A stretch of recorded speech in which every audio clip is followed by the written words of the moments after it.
Dakota Territory, 1888. While his neighbors raced to build standard 14 by 16 cabins before winter, one Dutch-American settler was still working in late September, wrapping his entire house in a giant haystack. They called it wasteful. They called him a fool. "You built a barn on top of a house," they laughed. He stacked hay 3 to 4 feet thick around every wall and over the roof, using 6 to 8 tons of loose straw held by a light pole frame. He built a 10-foot tunnel entrance that curved like a dog's leg to cut the wind. Standard frontier practice was thin walls, an iron stove, and hope. He was betting on what the Dutch knew: shelter the shelter with nature's own blanket. Then January 12th arrived. The thermometer nailed to his neighbor's porch read 38 below zero. A tin dipper left by the door was frozen solid. The killing cold that would become known as the schoolhouse blizzard hit without warning. Standard cabins burned through 3/4 of a cord per week just to hold 34 degrees. Water buckets filmed over with ice each night. But that fool's haystack cabin? It stayed 52 to 58 degrees with just 2 short fires per day, 21 degrees warmer than his neighbors at equal wood input. What did he understand about insulation, wind, and the slow heat of biology that everyone else missed? If you value stories of practical wisdom that stood the test of time, make sure to subscribe. We've got more documented accounts worth remembering. Comment your city and state. We love reading where these documentaries reach. Dawn broke over the Nebraska shortgrass country on November 15th, 1888, with a thermometer nailed to Henrik van der Berg's porch post, reading 38 degrees below zero. The tin dipper he'd left by his door the night before was frozen solid, ice crystals forming perfect geometric patterns across its surface. Steam rose from his breath as he pushed through the 6-foot straw tunnel that led from his buried cabin to daylight, emerging into a world where the wind cut across the treeless flats with the force of a saw blade. From his neighbors' cabins, smoke poured thick and desperate from sheet iron stovepipes, the telltale sign of men feeding their fires continuously just to keep their families from freezing. But Vanderberg's chimney showed only the thin, controlled wisp of a fire that had been banked hours before.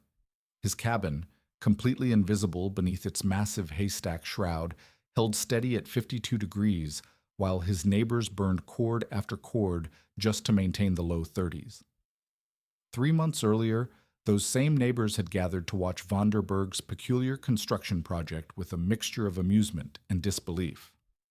"You built a barn on top of a house," called out Samuel Morrison, the storekeeper who supplied sheet iron stoves and roofing to most of the township. Morrison had built his own 14 by 16 cabin according to standard frontier practice. Thin log walls chinked with mud and moss, a red-hot iron stove, and the hope that enough split wood would carry him through the worst cold snaps. Vanderberg had started with a perfectly conventional one-room cabin, 14 by 18 feet of tight log construction with proper chinking and a sound roof. But then he'd done something that defied every piece of accepted wisdom about plains homesteading. He'd built a second structure around the first, a freestanding light frame of corner posts set 3 feet off his walls, cross-braced with saplings and topped with pole hoops. Into this framework, he'd stacked 6 to 8 tons of loose hay and straw, building up the mass in 12 to 16-inch lifts, treading each course down to 8 to 10 inches, then stitching the layers together with willow withes and baling twine every 3 feet to prevent slumping. The neighbors thought he'd lost his mind. Morrison shook his head as Vanderberg tamped another course of straw around what was rapidly becoming an enormous haystack with a cabin buried somewhere inside.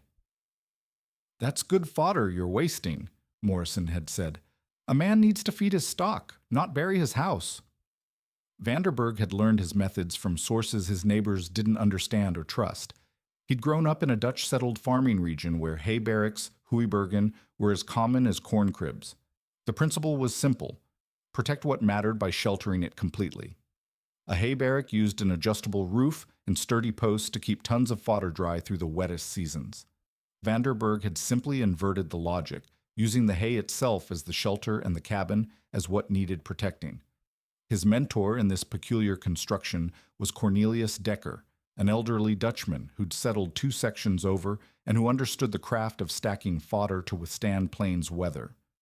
Decker had shown Vanderberg how to set the 8 to 10-foot corner posts in 3-foot deep augured holes, how to brace them with 2x4 cross ties, and how to lash sapling stringers every 18 inches to create the framework that would hold thousands of pounds of straw.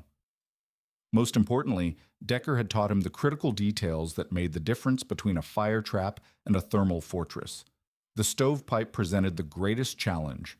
Vanderberg had surrounded it with an 18-inch ring of packed mineral soil contained within a sheet metal collar, ensuring no straw came within 12 inches of any hot surface.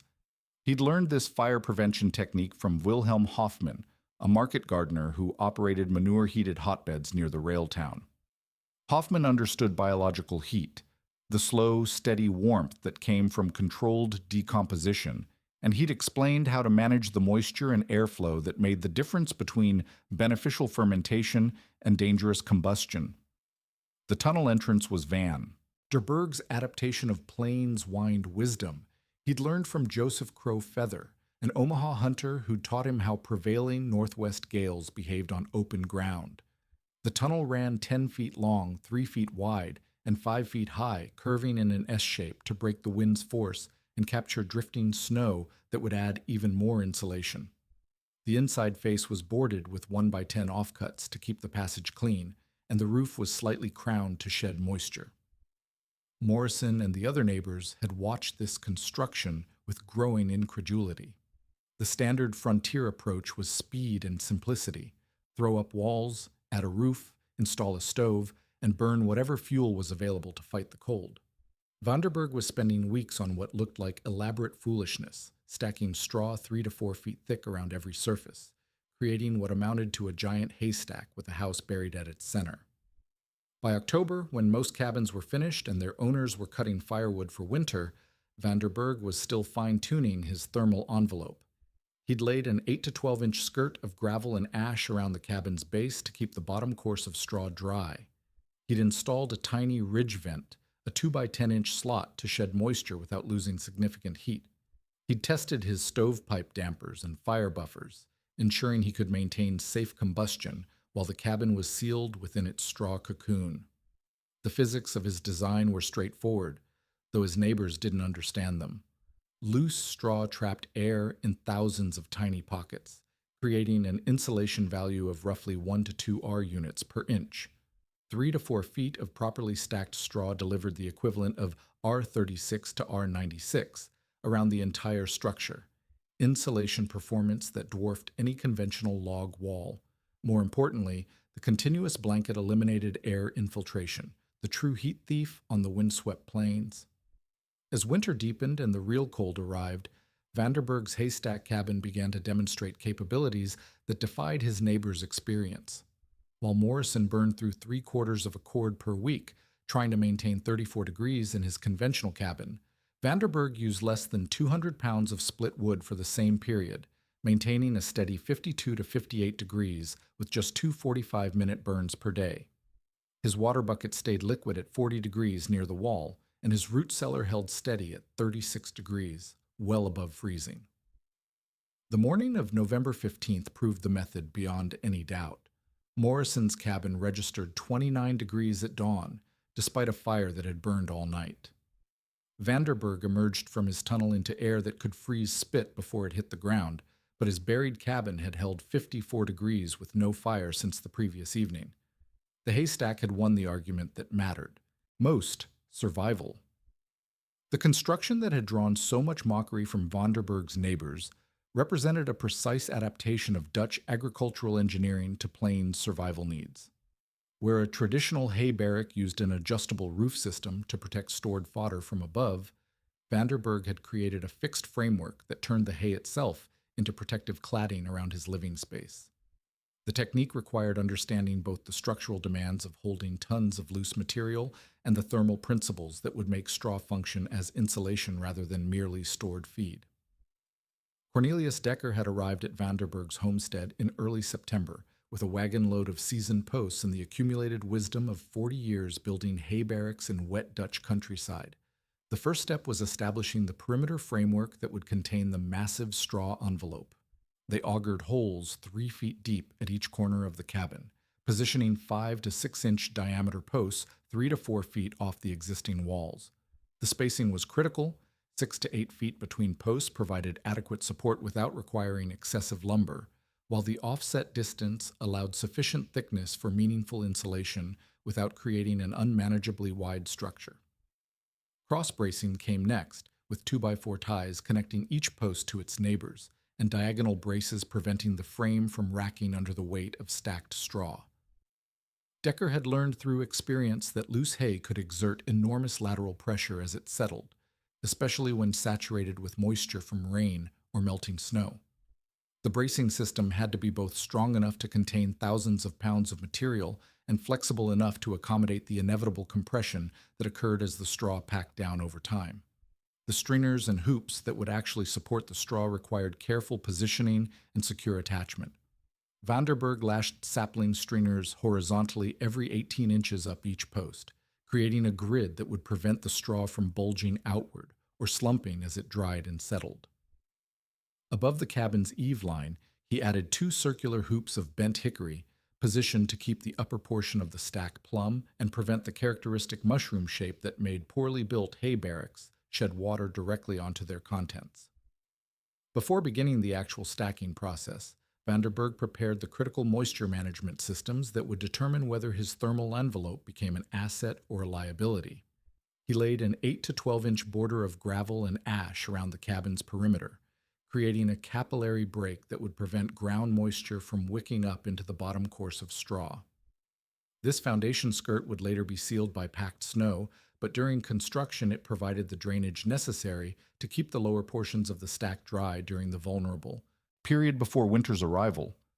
The stacking technique itself followed methods Decker had perfected for building hay barracks that could withstand decades of prairie weather. They forked straw onto the framework in 12 to 16-inch lifts, working methodically around the structure to maintain even thickness and prevent weak spots that could lead to catastrophic slumping. Each lift was tramped down to 8 to 10 inches using their boots and hay forks, compacting the material to a density of approximately 160 to 200 pounds per cubic foot, tight enough to provide structural stability and thermal performance, but not so dense as to eliminate the air pockets that gave straw its insulating properties. Every 3 feet of height, Vanderberg stitched the courses together using willow withes and baling twine, creating horizontal ties that distributed loads and prevented sections of the stack from separating during high winds or uneven settling. This stitching technique was adapted directly from hay barrack construction, where similar ties kept stored fodder intact through seasons of expansion and contraction caused by moisture changes and temperature cycles. The most technically demanding aspect of the construction involved creating safe clearances around the stovepipe while maintaining the thermal continuity of the straw envelope. Vanderberg had learned from Wilhelm Hoffmann's hotbed construction that biological materials and combustion heat required careful separation and monitoring. Around the stovepipe penetration, he installed an 18-inch ring of packed mineral soil, a mixture of clay, sand, and ash, contained within a cylindrical sheet metal collar that extended from ground level to 2 feet above the roof line. This fire buffer served multiple functions beyond simple heat protection. The mineral soil provided thermal mass that absorbed and moderated temperature fluctuations from the stove, preventing the rapid heating and cooling cycles that could cause straw to smolder. The metal collar created a physical barrier that prevented any straw from migrating toward the hot surfaces, while its smooth interior allowed for easy inspection and cleaning. Most importantly, the buffer zone was sized to accommodate the thermal expansion that occurred when the stovepipe reached operating temperatures of 300 to 350 degrees Fahrenheit. The tunnel entrance represented Vanderberg's synthesis of Plains wind wisdom and Dutch moisture management principles.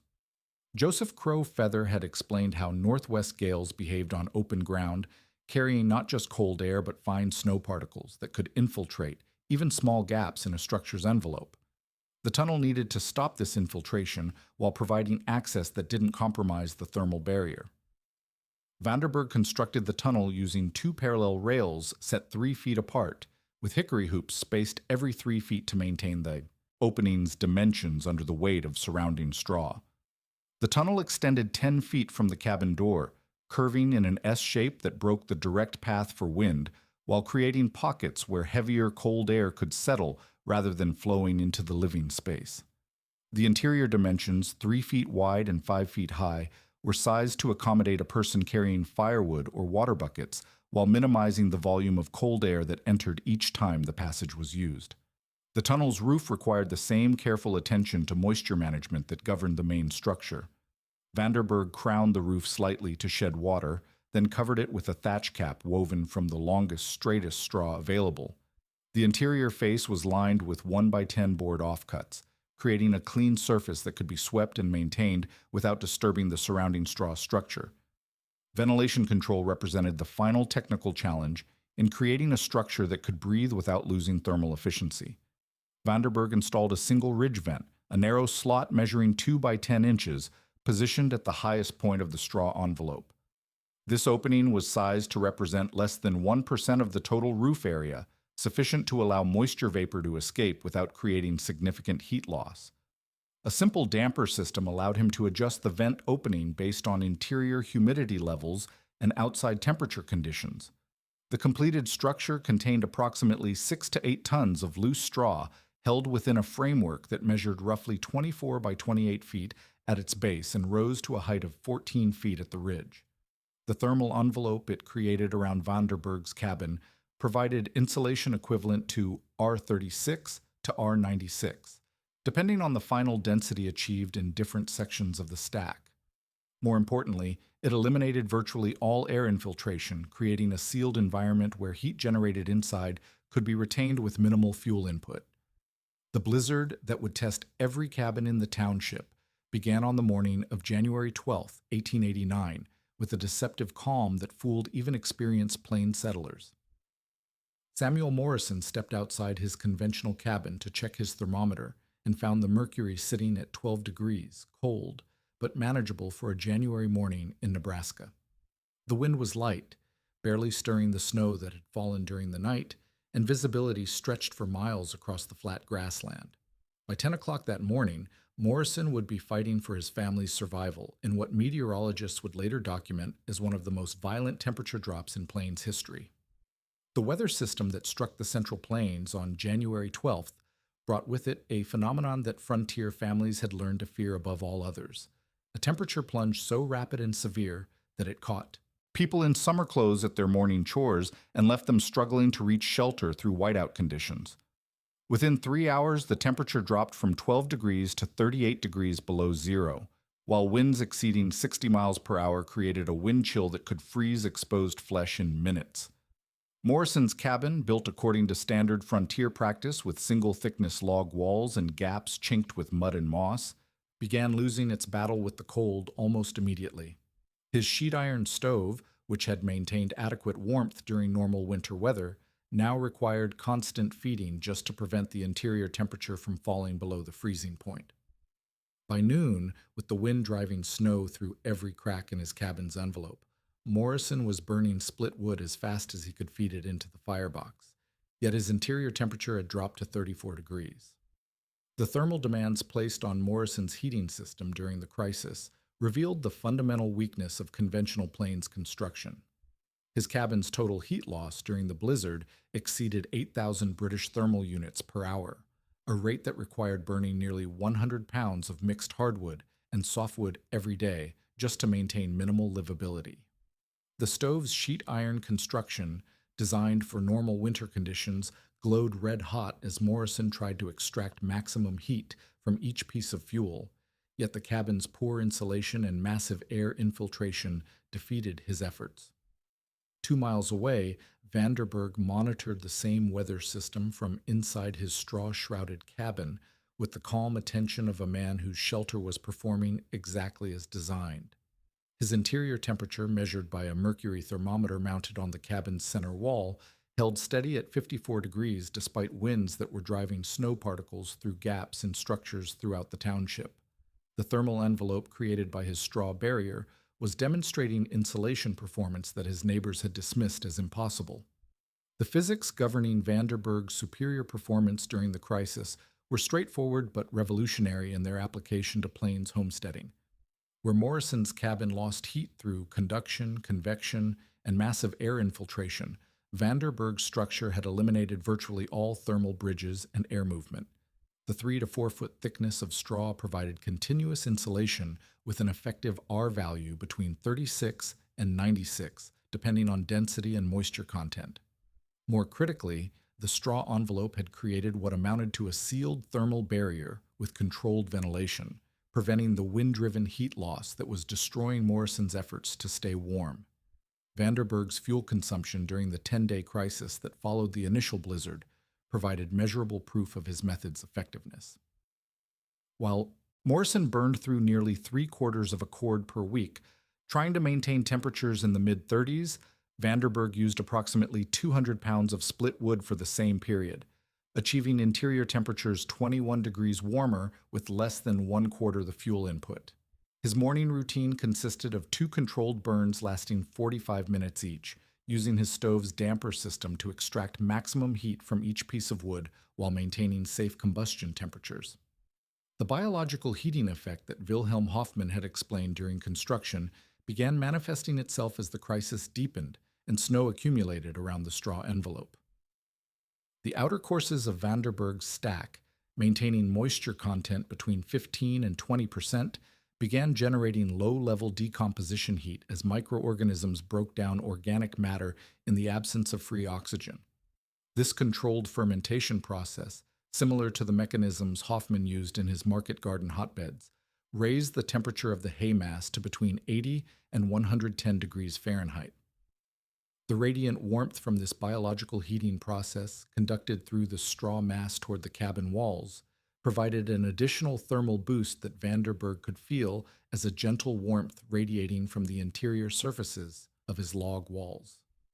This effect, while modest compared to the heat from his stove, contributed several degrees to his overall interior temperature and helped maintain the stable thermal environment that kept his cabin livable during the worst conditions.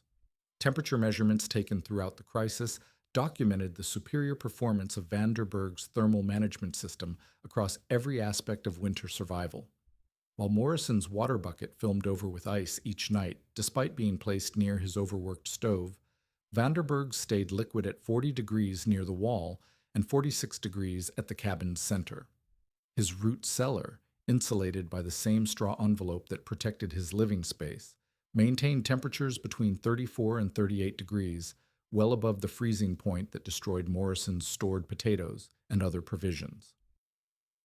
The safety systems Vanderberg had incorporated into his design proved their worth during the extended period of maximum heating demand. His stovepipe collar, surrounded by packed mineral soil and isolated from combustible materials by 18 inches of clearance, showed no signs of scorching or dangerous heat buildup even when he maintained continuous low fires for warmth. The sheet metal barrier remained cool enough to touch with bare hands, while the mineral soil buffer absorbed and moderated the thermal cycling that occurred each time he banked the fire or added fuel. Morrison's struggle to maintain adequate heat revealed the deadly arithmetic of conventional plains construction during extreme weather events. His stove, designed for intermittent use during normal winter conditions, began showing signs of dangerous overheating as he pushed it beyond its safe operating limits. The sheet iron construction glowed cherry red during maximum firing, creating fire hazards and structural stresses that threatened both the stove's integrity and the cabin's safety. Despite these risks, Morrison had no choice but to continue overdriving his heating system or watch his family succumb to cold that had already proven fatal to neighbors with less adequate fuel supplies. Vanderberg's tunnel entrance, dismissed by Morrison as an unnecessary complication, demonstrated its value as an essential component of his thermal management system. The S-curved passage, extending 10 feet from his cabin door, created a series of air traps that prevented the wind-driven cold infiltration that was overwhelming Morrison's directly exposed entrance. Temperature measurements taken at different points along the tunnel showed a progressive warming effect, with air entering the cabin at 42 degrees compared to the 38 below zero temperature outside. By the end of the 10-day crisis, Vanderberg's straw-shrouded cabin had proven that frontier heating could be both more effective and more efficient than conventional methods. While Morrison and his neighbors had burned their way through precious fuel supplies just to survive, Vanderberg had maintained superior comfort using a fraction of their wood consumption, demonstrating principles of thermal efficiency that would not become widely understood until decades later. The transformation in Samuel Morrison's attitude began on the fourth day of the crisis, when his 18-month-old daughter developed the wheezing cough that frontier families recognized as the first sign of dangerous cold exposure. Morrison had burned through half his remaining wood supply trying to keep his cabin above freezing, yet the interior temperature had dropped to 29 degrees, despite a fire that consumed split logs as fast as he could feed them. His wife, Sarah, had bundled the baby in every blanket they owned, but the child's breathing grew more labored as the night wore on and frost began forming on the interior walls within 3 feet of their overworked stove. At dawn on January 16th, with his thermometer reading 41 degrees below zero and his fuel supplies critically low, Morrison made the decision that would mark his complete reversal on Vanderberg's methods. Wrapping his family in buffalo robes, he carried his daughter through the howling wind to the barely visible mound of snow and straw that marked his neighbor's buried cabin. The tunnel entrance, which Morrison had ridiculed as an unnecessary complication, provided immediate relief from the cutting wind as he pushed through the S-curved passage that seemed to grow warmer with each step toward Vanderberg's door. The contrast between the two living environments was so dramatic that Morrison initially suspected Vanderberg's thermometer was faulty. Inside the straw-shrouded cabin, the air temperature held steady at 52 degrees, 23 degrees warmer than Morrison's own cabin, despite Vanderberg's stove, showing only the faint glow of banked coals, rather than the cherry-red overheating that Morrison's heating system required. The baby's breathing began to ease within minutes of entering the warm environment, and Sarah Morrison found herself able to remove the heavy outer wrappings that had been necessary to prevent hypothermia in their own home. Vanderberg welcomed the Morrison family with the quiet courtesy of a man whose methods had been vindicated by results rather than argument. He explained that his stove had required only 2 brief firing periods during the previous 24 hours, 45 minutes each morning and evening, compared to Morrison's continuous feeding schedule that was rapidly exhausting his fuel supply. The thermal envelope created by the straw barrier had reduced the cabin's heat loss to less than 2,000 British thermal units per hour, allowing Vanderberg to maintain comfortable temperatures with approximately 75 pounds of wood per day. Word of the Morrison family's refuge spread through the township, despite the continuing blizzard conditions. Margaret Walsh, the community's midwife who made winter rounds on sled runners, had been monitoring cabin conditions throughout the crisis and documenting interior temperatures as part of her assessment of infant and elderly survival prospects. Her pocket thermometer confirmed Vanderberg's readings and provided the objective measurements that transformed local skepticism into genuine interest in his construction methods. Walsh's documentation revealed performance differences that extended beyond simple temperature comparisons. Vanderberg's cabin maintained interior dew point temperatures above 25 degrees, preventing the condensation and ice formation that plagued conventional structures during extreme cold spells. His water supplies remained liquid at temperatures that froze solid in neighboring cabins, while his root cellar preserved vegetables at 36 degrees when Morrison's storage area had dropped below 28 degrees and destroyed his winter food supplies.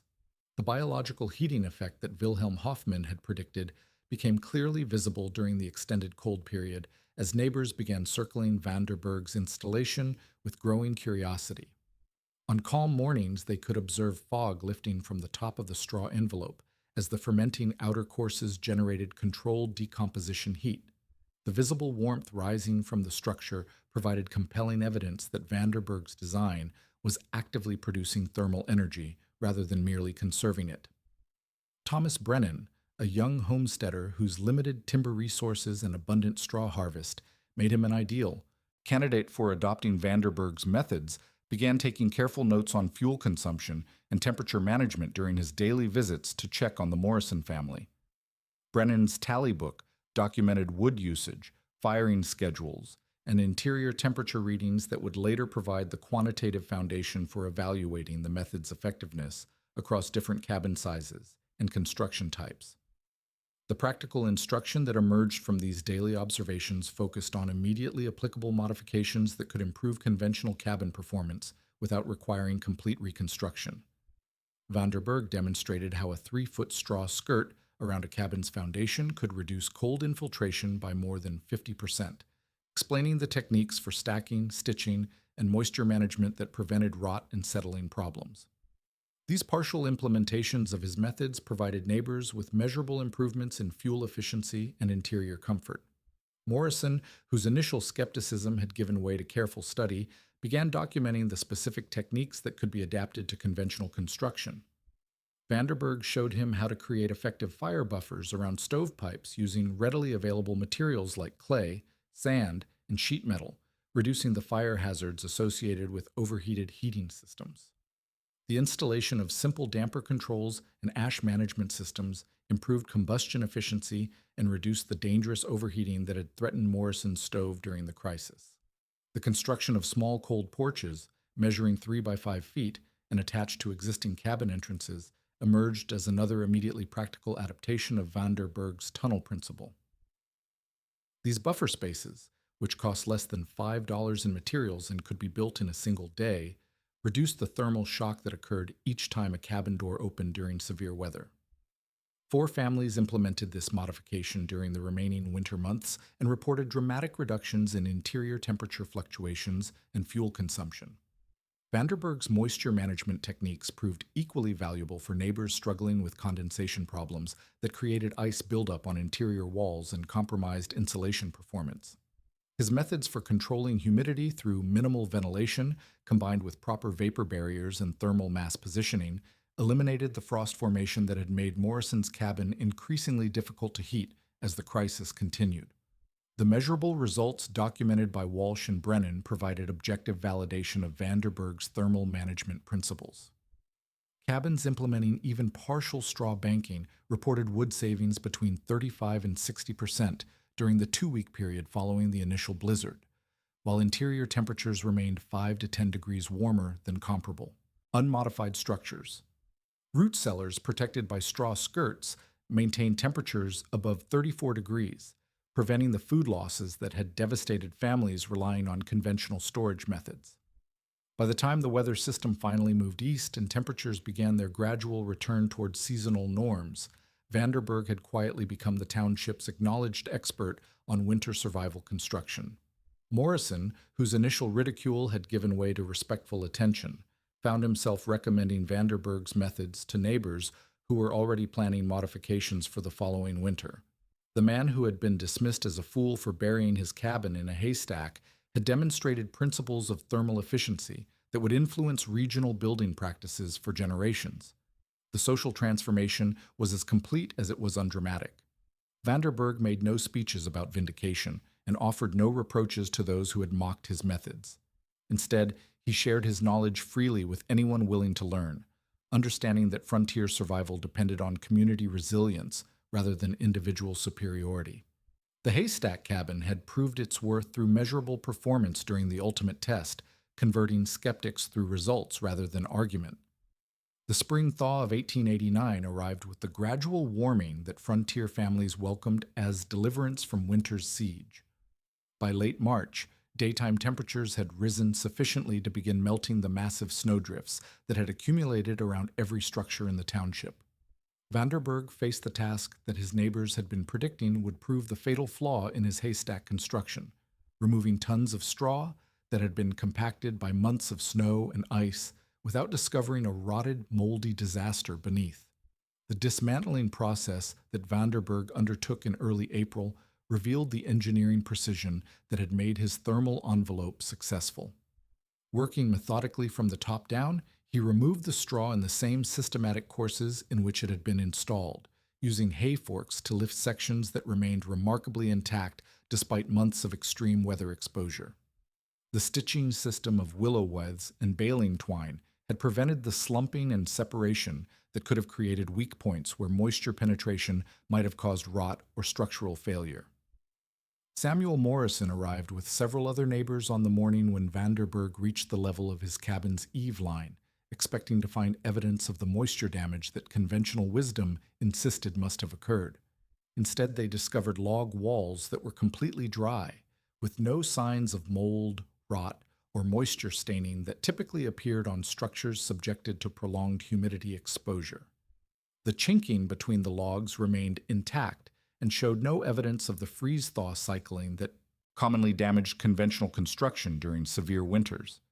The absence of moisture problems demonstrated the effectiveness of van der Berg's vapor management system, which had controlled humidity within the thermal envelope while preventing condensation that could have created destructive ice formation. His ridge vent, sized to less than 1% of the total roof area, had provided sufficient air exchange to remove excess moisture vapor without creating significant heat loss. The gravel and ash foundation skirt had prevented capillary moisture from wicking up into the straw envelope, while the sheet metal collars around the stovepipe had maintained dry conditions around the most critical penetration points. Margaret Walsh documented the structural condition of van der Berg's cabin as part of her ongoing assessment of winter survival techniques that had proven effective during the crisis. Her notes recorded no evidence of pest intrusion, structural damage, or deterioration that could be attributed to the unconventional insulation methods. The cabin's interior showed less wear and stress than conventional structures that had been subjected to the thermal cycling and moisture problems associated with inadequate heating and poor vapor control. The straw itself, when examined by Thomas Brennan and other neighbors interested in adopting similar methods, showed remarkably little degradation despite its exposure to months of harsh weather. The outer 6 inches had weathered to a gray-brown patina that actually improved its water-shedding characteristics, while the inner layers remained golden and structurally sound. Wilhelm Hoffmann, examining the material from his perspective as a market gardener familiar with biological heating processes, confirmed that the controlled fermentation had proceeded exactly as intended, generating beneficial heat without creating the anaerobic conditions that would have led to putrefaction. The complete removal of the straw envelope took van der Berg and 2 assistants 3 days of steady work, demonstrating that the seasonal construction cycle was both practical and economically viable.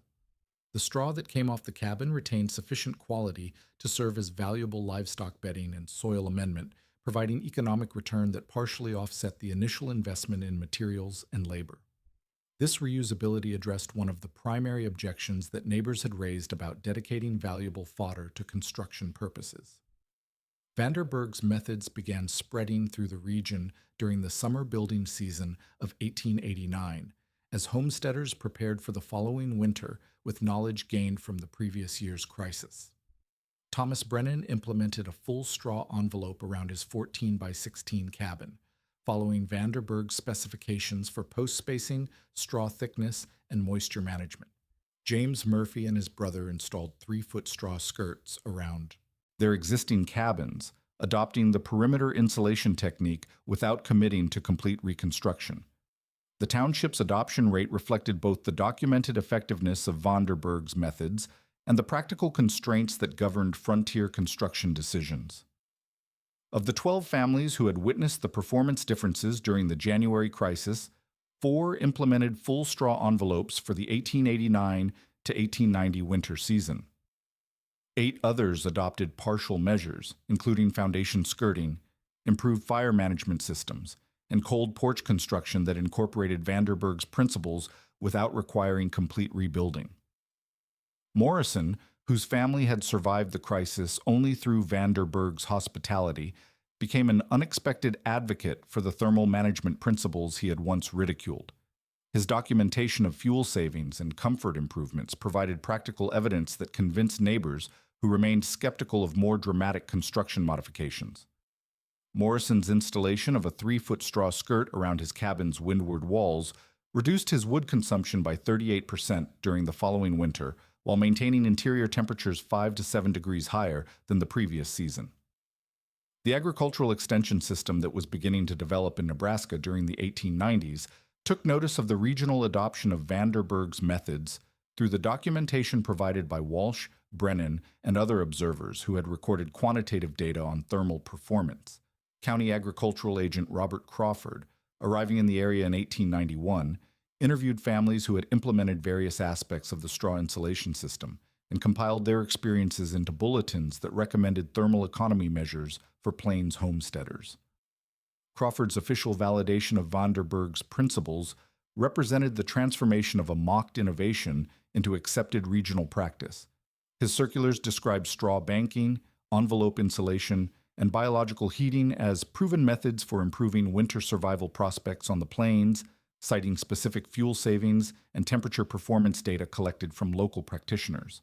The techniques that had once seemed foolishly excessive were now documented as efficient adaptations to environmental conditions that defeated conventional construction approaches. The broader influence of Vanderburg's innovations extended beyond immediate regional adoption to connect with parallel developments in plains construction that were occurring throughout the 1890s. In the Nebraska sandhills, settlers were using baled straw and hay to construct entire buildings, validating straw as a legitimate structural material when properly detailed and protected from moisture. These straw bale pioneers, working independently of Vanderburg's envelope methods, confirmed that straw could provide both structural integrity and superior thermal performance when used with appropriate construction techniques. The Dutch hay barrack tradition that had informed Vanderburg's original concept found new expression in American agricultural architecture as farmers adapted Old World storage methods to plains conditions.